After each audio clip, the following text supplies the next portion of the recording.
So in order to become a great artist, you need firstly to be passionate about something. Secondly, be ready to die for it. Thirdly, you need to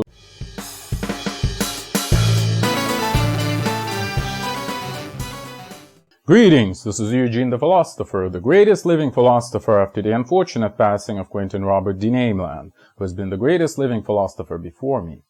What makes an artist great? And so I've had a video relatively recently about what makes art great, right? Like why does art work, etc., etc. See the link in the description. It's called like why modern art is so bad or something like that. But what makes an artist great is a whole separate issue. Like, how do you become a great artist? This is by no means like a self-help, kind of a video. It's more of a deeply personal / philosophical / biographical, not necessarily autobiographical, by the way, thing. Even though I tend to notice that when you're talking about something very personal, and look like you just pursued the most personal thing you may talk about, you end up talking about the very general stuff, paradoxically. So yeah, there's that. Well, anyway, I believe, okay, so let's consider, like, again, this on almost like neurophysiological level, what an artist is.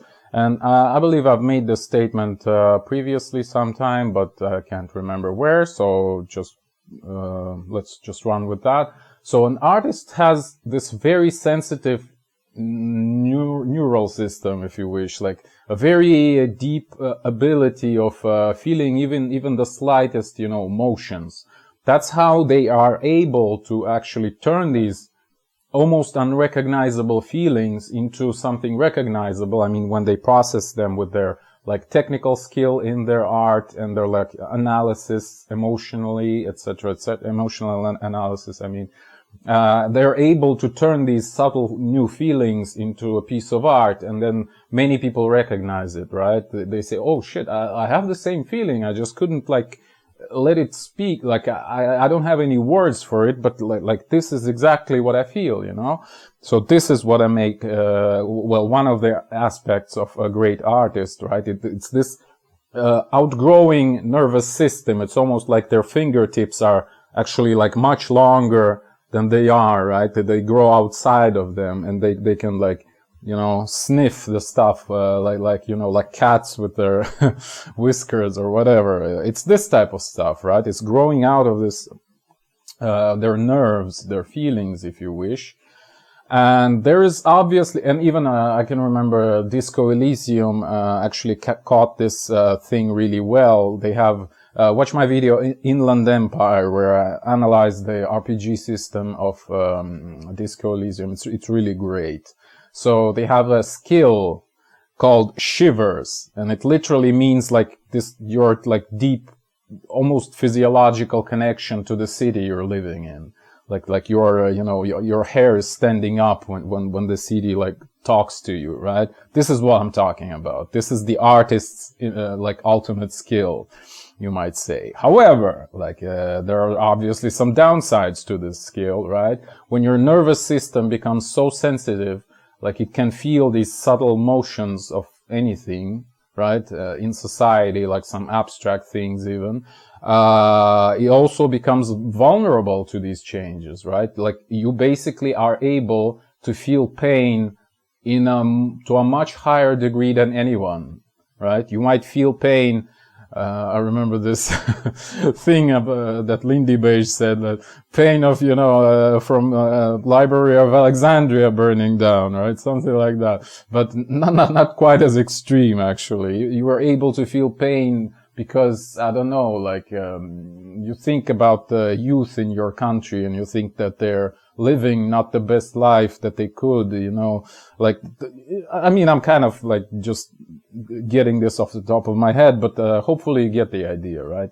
You are able to experience the most subtle kind of pain from the most like completely obscure things, you might say, just because you are able to probe them with your whiskers, right? You're able to feel them, actually. And therefore, again, see previously, you can able maybe to even turn it into a piece of art. or maybe some, I don't know, something else of this sort. Yeah, so you will feel pain. You will feel much more pain than a normal person, and from like completely unobvious reasons, right? For no apparent reason, as they say, right? But the reason is not apparent for them because they don't have this sensitivity that you do. This is what I'm saying. And speaking about pain, I believe it's also important in terms of art, perhaps more than in any other area, is because pain makes you care, you know? Because like pain is something almost undeniable, and I really like this idea of Jordan Peterson. See my video about Jordan Peterson, by the way. So pain is undeniable. It's like the most objective thing, if you know what I mean. It's asking you to act, right? You may ignore it. You may try to trump it with some, I don't know, drugs or whatever, but eventually you will have to face it. Right? Like it asks, like it calls for action, right? So when you're an artist, that's what you do. You create stuff, right? So pain makes you care, and therefore you are motivated to make a piece of art, because believe it or not, like artists are just like any other people. If they are not motivated to do anything, they won't do anything, right? So if we absolutize this idea, I actually cannot believe, like you won't be able to convince me that a person from, like, let's say, a very good functional family, a person that has a lot of friends, that is successful at their job, they love what they do, they have fantastic romantic relationships, etc., etc. I like would never believe such a person would like even try to create something artistic. They may do it just because, you know, for fun, you know, on a holiday, like let's go into a park and learn some painting or some crap like that. But it wouldn't be art, you know. It's just like we just pass time. Yeah. So to create art, you actually have to feel the pain, you know, for reals, and you can't do that if you're absolutely happy. That's kind of my point. Perhaps you can even argue that the more pain you are feeling, the more the more motivated at least you will be to create art. I mean, obviously people can channel pain into various different channels, forgive me for tautology. They can deal with pain in many different ways, but art is definitely one of them. There could be like a bit of a non-linearity here. Like if you feel way too much pain, you're like so crippled you cannot create any art anymore, right?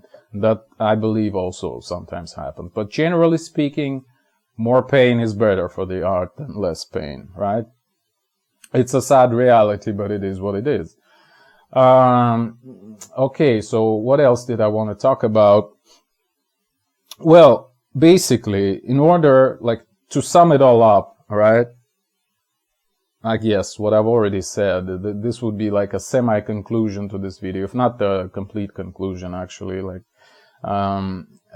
so in order to become a great artist, you need firstly to be passionate about something. Secondly, be ready to die for it. Thirdly, you need to not die for it, yet, well, you just turn it into a piece of art, right? You tell a story about it. That's basically how the best art is created. Maybe, or maybe it's more like how a good artist is produced. That's a bad word, but something to that effect, right? Okay, and probably the last thing I want to talk about here, this is going to be a pretty short video, I assume, would be like the ability to move on, if you know what I mean. That's what turns like this, you know, this strong artist that I've just described into like a great artist, like sort of a genius, you know, level of artist. Think of Goethe or, I don't know, people like that, right? So you need not only like be passionate, and like almost die for it, but survive and tell a story about it. But you need to, then you kind of become a hero, right? But not as the sage, you know what I mean? So how do you become a sage? Like a hero of many, achievements, or not just one achievement. You have to move on, right? You have to be able to be wrong, actually, and like actively be wrong, in the sense that you're passionate about something, but then you see that you're wrong and you say, holy shit, I was so wrong, and you change your opinion. So the ability to do that like makes you a sage, you know, a wise person, basically. And like the more you can do that, the closer you are to people like, again, Da Vinci or Goethe, right? However, this very first part of being passionate and wanting to die, but somehow surviving and telling a story, would do the trick in terms of pure art, like, you know, the strong art piece that is just like the voice of your own generation, that kind of stuff, right? Like Kurt Cobain or whatever, this kind of stuff. I mean, the guy didn't live for very long, but he lived for long enough to tell the story, if you know what I mean, right? Something to that effect. Okay. Yeah, so in terms of moving on, right? I remember all of these, you know, modern new age type of chicks who tell, like self-help type of chicks who say, oh, you need to grow, you know. Well, I would say you need to grow maybe if you're a vegetable, right? Like if you're an active human being, you have to do something more productive rather than just growing, you know. But anyways, the idea is kind of similar, right? You move on, rather, I'd say. Like this thing, like, you know, I would bring up the analogy of like shedding your skin, right? Like you were very passionate, but then at some point, like you became too big for your skin. You have to shed it and move on, right? That's kind of the thing I'm talking about. In order to grow, even though you're not a vegetable. Right. So this ability to be wrong is what makes you, like, you know, a well-rounded artist like Goethe or Da Vinci. Yeah. So be wrong as much as possible, basically, that's what I'm saying. And change your mind. Yeah. Like be passionate, but then change your mind. This is what makes you a sage. Yeah, and suffer, but then again, I've already told you the recipe. Yeah. Hopefully that made some sense. Maybe I'll comment something else. Like I'm pretty sure I've forgotten like a million of things I could have told you right now, but maybe I'll put some of them in the comments. Yeah, thank you for watching. The eons are closing. If you wish to support me, please consider joining my Patreon. That is patreon.com/philosopher. See the link in the description. Or if you have a scientific theory of your own and you'd like my help in developing it, please join my alternative science coaching program, also available through Patreon.